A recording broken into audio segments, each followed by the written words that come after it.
This is All India Radio Kolkata. You are listening to the weekly magazine program, Horizon.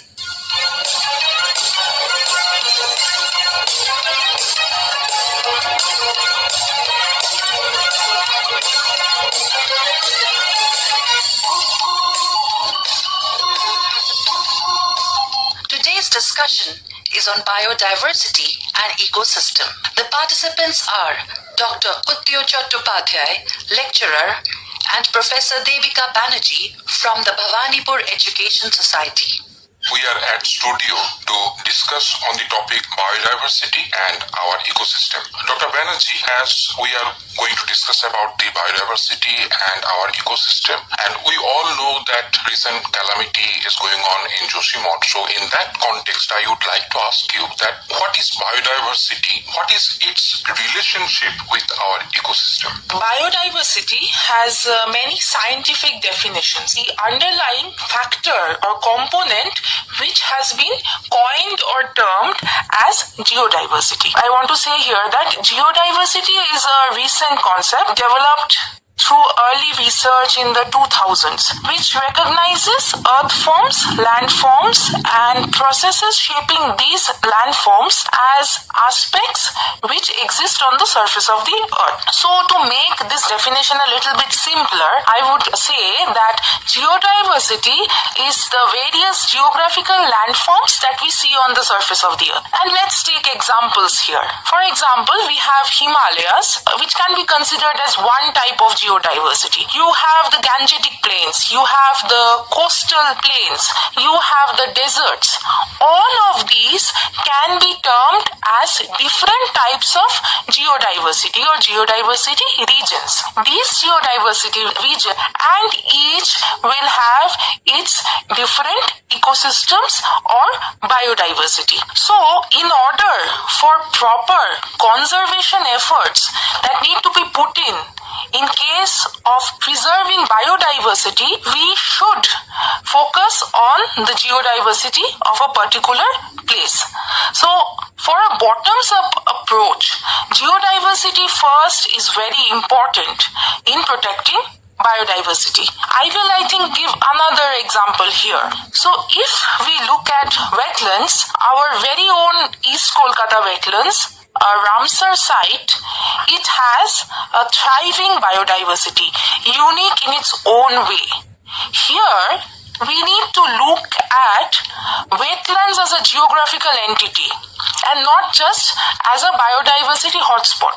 Of course, it's important. It's important to understand that wetlands are biodiversity hotspots, but the geographical entity needs to be the biodiversity. Dr. Banerji, you nicely differentiated the definition between the biodiversity and the geodiversity. That is very important. Why? We something know about the biodiversity and we often talk about that, but we actually forget the importance of the geodiversity, and here you nicely gave the importance of this geodiversity and how far we need to understand it. In this context, I would like to ask you that how dynamic has biodiversity been through the geological ages? Biodiversity, very interestingly, has never been consistent on the planet. In fact, natural biodiversity loss is a very, very common phenomena, which has actually helped in the evolution process. So Earth, in its 4.5 billion years of geological history, has experienced 5 major extinction events, which we can also call as major biodiversity loss events. So we have seen large scale animals and plants living or inhabiting the planet at that point of time dying. For example, the dinosaurs, that was one of the mass extinctions which took place. It has been through these major mass extinctions that we see huge impetus in the evolution process, because the environment has changed and a new kind of environment has been created. So highly specialized species appear after every major extinction event. Hence, extinction events are natural events, so biodiversity biodiversity event definitely is biodiversity loss is definitely a very, very natural event. However, here I think we have to bring ourselves into the picture. Humans have been playing a major role in altering ecosystems or habitats by their over-exploitation or environmental modification. Hence, in the recent age, humans definitely accelerating the biodiversity loss process. And until and unless we become aware about our contributions that are triggering to the adverse environmental changes, it will become an irreversible process. And let me give you a data here. The present mass extinction, we are into the 6th mass extinction as recognized by scientists. Here the biodiversity losses match or exceed the last 5 mass extinctions. Obviously, very truly you said, because often we have a misconception that extinction or the loss of the habitat, as we talk about, they are anthropogenic, or totally they are anthropogenic. This misconception we have, majority of us. But as we know that it can be natural also. Okay, so that is very important that you highlighted here. Now, how do you define the relationship between the biodiversity and the human being? So, the relationship which human beings have with biodiversity or our ecosystem, if we look at human evolution process, humans have been mostly attuned to the environment when they evolved from apes to Homo sapiens. So, when human beings, they started forming the primitive hunting and gathering societies, they were mostly attuned with nature. And this is still best represented in the present day when we look at the tribal communities. They are still living with nature. Whatever they are doing, that is not adversely affecting the environment. To respect nature, that is what they follow. To respect the natural laws, to be in tune with nature, that is what they follow. And this brings about minimum modifications to the environment, and hence the effect of anthropogenic activities is least there. With time, we have seen that the hunters and gatherers settle down into sedentary lifestyles, forming the primitive agrarian societies. Even up to this stage, we see that human beings have been having minimum adverse impact on nature and biodiversity. Their actions were not that harmful. There are certain reasons for that.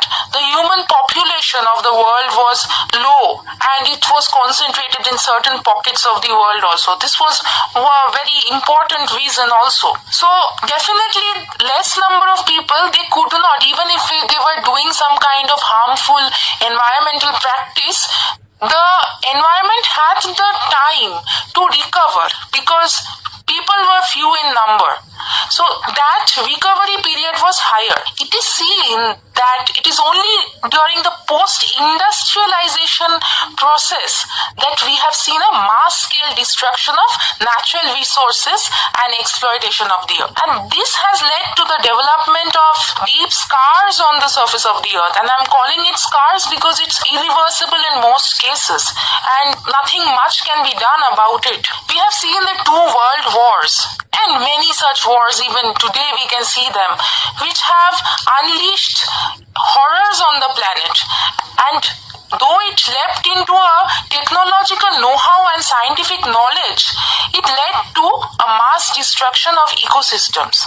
So this realization that we are destroying our ecosystems, this realization came during the 1970s decade. And we see a rise in awareness about various issues concerning the planet. Only in the year 1992, a convention on biodiversity, the first of its kind, was held in Rio de Janeiro. And the present decades after that have also seen a rise in concern about global climate crisis, biodiversity, and ecosystem losses. So, in fact, we see in the present context that the concept of sustainability has become quite a trend these days. This is quite a trending thing. Yes, obviously. And very nicely you said about the tribal community. Nowadays, nowadays, most of us, those who are living in the cities and towns, we are urbanized, so-called urbanized, but we do not look at the tribal communities, that how nicely they are preserving the biodiversity and they are very much coherent with our nature and the ecosystem. And you said about the World War. Yes, it is very, very true that we had two world wars subsequently, and at that time we lost many different species which were once upon a time which were there in our planet, and we lost them, and sequentially we are also losing some other different species of flora and fauna. Yes, very true. Now I just want to know one thing, that what role is India playing in conservation measures, because that is very important, that what our country is doing. So India is trying to do her bit in conservation with the formation of statutory bodies like National Biodiversity Authority or NBA, which helps in research and policy formulation. We have seen several projects such as Project Tiger, crocodile conservation, which has been quite successful. Very recently, this is something which has come up in the news a number of times. We have seen the case of olive ridley turtles, where the common people are being involved in the conservation process of not getting the particular turtle to help the turtle reproduce and go back into the sea. So these kind of small measures the Indian government is definitely taking. But we also need to understand something here, that definitely these small projects, policies, etc., they help. But we need a larger awareness. And this larger awareness needs to be created amongst the masses. So, along with policy changes, I think behavioral changes, which can only be achieved through education, awareness, and in some cases, in some societies, economic regeneration. This is something which is very important, which can be followed. We need to become more aware about our nature. The next generation needs to become more aware about nature. So there can be small projects in schools, in colleges, which can be undertaken by students, their teachers, where they can go and map the neighborhood and see for themselves what kinds of plants and animals are coexisting with them in their very own neighborhood. In many cases, we see that students, they don't know that they see a house sparrow, they can't recognize that. So the awareness creation is very, very important. And I think we need to here talk about the recent crisis that is happening in Joshimath, which is a small example as to how disrespectful we have been towards fragile ecosystems. So rapid urbanization in fragile regions and vulnerable zones has become quite a common thing. And I think if we continue this is going to lead or accelerate our path towards doomsday. So I think now Dr. Chattopadhyay be able to tell us a little bit more about the remedial measures which can be taken by the government to mitigate the biodiversity loss. Definitely, yes, it is very true that nowadays in some school books, some measures are written in the school books. If we see, we can see there, like how to mitigate the pollution or how to tackle with the global climate change, like the stoppage of the plastic use, or the not to waste the electricity or uses of the cycle instead of the motorcycle, not to waste the water, etc., etc. These are absolutely good to do, but at the same time we need to do that positively to spread the awareness. What scientists are saying nowadays, that if we all would have started doing these things some 50 years ago, then things could be different. But now situation is so bad that no major changes would be possible by the said practices. The practices that just I said. According to the scientists and the different research outcome, it has been seen that only policy changes in government level can work to mitigate environment-related problems. So what kind of changes do you expect expect the government to undertake, like in their present policies, or maybe introduction of maybe newer policies which would be better for the environment and the preservation of ecosystems? So what is your take in that? Yes, it is very true that only government level policy change can develop the situation on a large scale. Here, one thing we need to remember when I'm talking about the government level, government means not a government of a single country. I'm talking about unless and until majority of the countries follow policy changes, it would not work much. Now the question is, what are the areas where government can bring changes? So I would like to tell three such areas where government works, then considerable changes can happen. First is the removal of the subsidies on the fossil fuel. We know that all fossil fuels contribute largest in global climate change.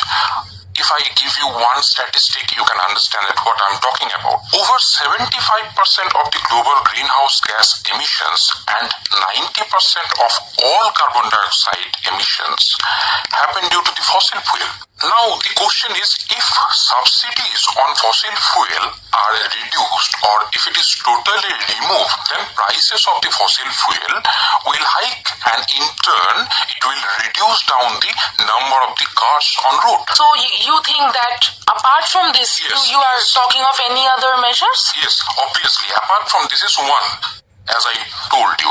Second possible way can be the promotion of the electric cars where incentives and subsidies should be given. So instead of giving subsidies on the fossil fuel, we can give subsidies and incentives on the electric cars. You know that electric cars produce almost zero pollution, but the price of the electric cars are very high. Okay, if you go to the shop, you can get to know that how valuable they are in comparison with the conventional cars that we have. So, incidentally, what happens that people get discouraged to buy this.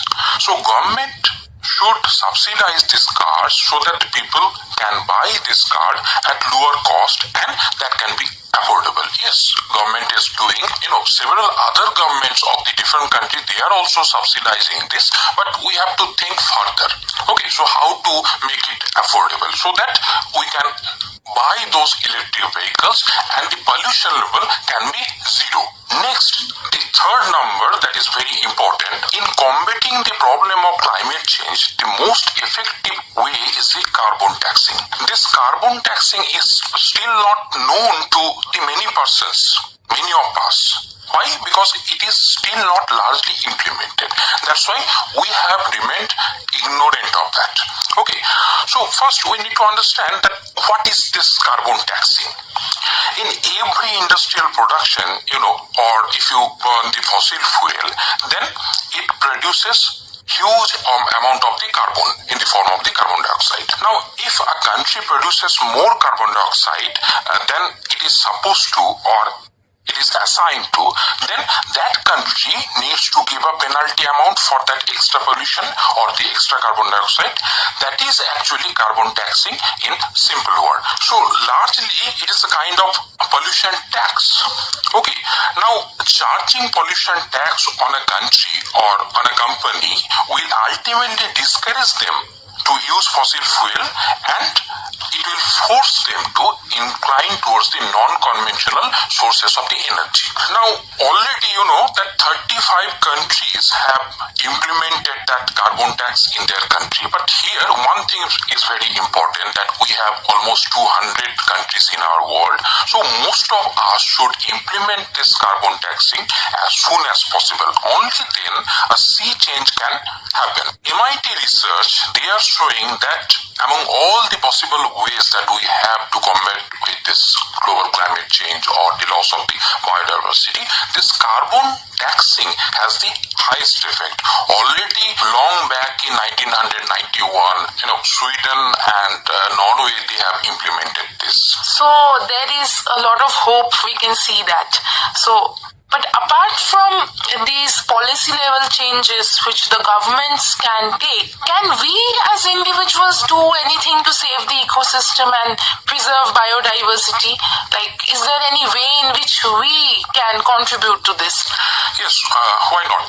Here in India, there have several instances where social movements have taken place for the sake of the protection of the environment and biodiversity. Actually, India has a long tradition of these environmental movements. Here we can remember of the Bishnoi movement, which took place almost 260 years ago in Rajasthan. In recent ages, if we talk about after 1970s, we have seen several this kind of social movements or the environmental movement, and we can name a few like Silent Valley movement, which took place in 1978, or we can talk about the Chipko movement, with which Sundarlal Bahuguna was associated, which took place in 1973, and we can talk about the Apicco movement, which took place in 1983, or we know about the Medha Patkar. She is now very famous, and she was associated with the Narmada Bachao Andolan, which took place in 1985. Or in this side, eastern side of our country, Jangal Bachao Andolan, which was also a famous this kind of environmental movement, which took place in Singhbhum district of Jharkhand. We see that these all are the social movement where collective people were there and they protested against any this kind of adversities against the environment. But when we see what we can do in individual level, there also we get several instances where a normal person, one individual, they have done a lot of things for our biodiversity and the ecosystem. So I just like to share some of those instances. First, I talk about the Jadav Molai Payeng. You must have heard about Jadav Payeng, who is said to be the forest man of India. You can't imagine that this person has planted trees in an island of Assam in such a way that it has turned into a forest of almost 1,360 acres. And this forest has accommodated huge biodiversity like large animals of like the tiger, elephant, rhinos, etc. and etc. So not only this Jadav Payeng, we have another stories like Devendra Sura of the Haryana. This gentleman has initiated planting trees in fallow land after taking loans from the banks. Just imagine that we take loan from banks to purchase a motorcycle or house to build house, etc. This gentleman has taken loan for planting trees. This is very a good thing. That's why truly he is considered to be the tree man of India. Not only that, he has associated a huge workforce, like more than 11,000 youth people in his project who are said to be Paryavaran Mitra or the friends of the environment. Now, as we know that in our country, we have huge amount of population. I mean, most of the population, more than 50% of the population is under the age group of 35. So that youth demographic dividend, if we can channelize in a proper way, so they can be used for planting trees or to work for our environment and biodiversity. Apart from Devendra Sura, we can also talk about Visheshwar Dutt Saklani. Visheshwar Dutt Saklani was a freedom fighter. He died just recently in 2019 at the age of 96. You can imagine that this particular gentleman has planted more than 50 lakh plants in his own village of Uttarakhand, and that actually accommodated huge number of the biodiversity, huge number of the plant species. So that is a lot of hope, I think, positive things which we are hearing. So just like we see that we have Greta Thunberg, who is creating ripples across the world, teaching people, talking about climate crisis, we can also have the youth become active participants in helping preserve the biodiversity and the ecosystems of the country. Obviously. That is a big thing. So here I would like to just talk about, ask you about COVID-19, which has been kind of like a watershed, or I can say a water divide. Like now we talk of a pre-COVID phase and a post-COVID phase, because so many things changed after that. So what kind of changes do we get to see in ecosystem stability and biodiversity after COVID-19? What were the impacts of COVID-19 on the environment? Yes, and this is very pertinent question. And before I answer your question, as you referred the Greta Thunberg, at a very tender age, she is doing a lot of things for our environment. That is very commendable, and we need to learn from her. So, how at very tender age a person can do a lot of things for our environment and biodiversity. So we elder people should learn something from that girl. She is very much commendable. Now I give you the answer of your question. You asked me about the COVID-19 and its impact on the biodiversity and the ecosystem. And nowadays, after COVID-19, it has become a very important and significant question and thinking issue for us. This COVID pandemic has proved how badly we need to have ecological integrity and biodiversity. You should remember when all of were in our houses at the time, different animals actually came out on the road and we could get to see them at that time. So that actually proves one thing, that if there is not human intervention, then this species or the biodiversity actually gets huge area for their own living. We are the persons, we are the species actually interfering their living. I just tell you one thing, that scientists say the more biodiversity we have, the more we can tackle all this kind of calamities or the pandemics recently we confronted. Okay, if we can ensure more investment on keeping biodiversity, we can avoid next pandemic taking their tolls on us. I just tell you about the ecological resilience in connection with this discussion. That what is ecological resilience? As I told you, that more is the biodiversity, more we have power to tackle with the calamities. So number of the biodiversity, how many species are there, that is very important. So more is the number of the species in an ecosystem, more will be the ecological resilience.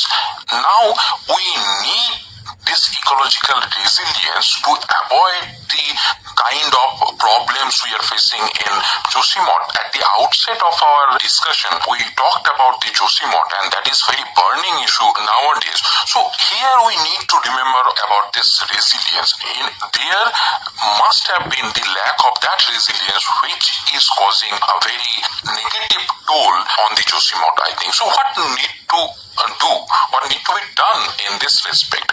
I think that everybody of us, we need to take an oath that in our lifetime, at least we need to plant one tree. Then we can go forward for a better future, I think.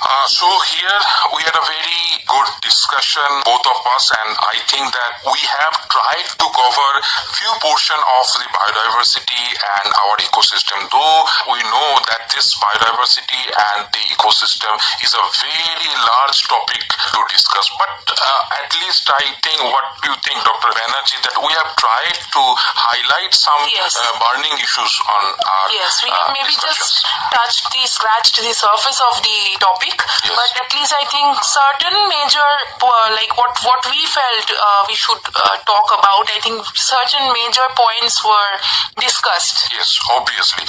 You were listening to the weekly magazine program Horizon. Today's discussion was on biodiversity and ecosystem. The participants were Dr. Uttiya Chattopadhyay, lecturer, and Professor Debika Banerji from the Bhavanipur Education Society.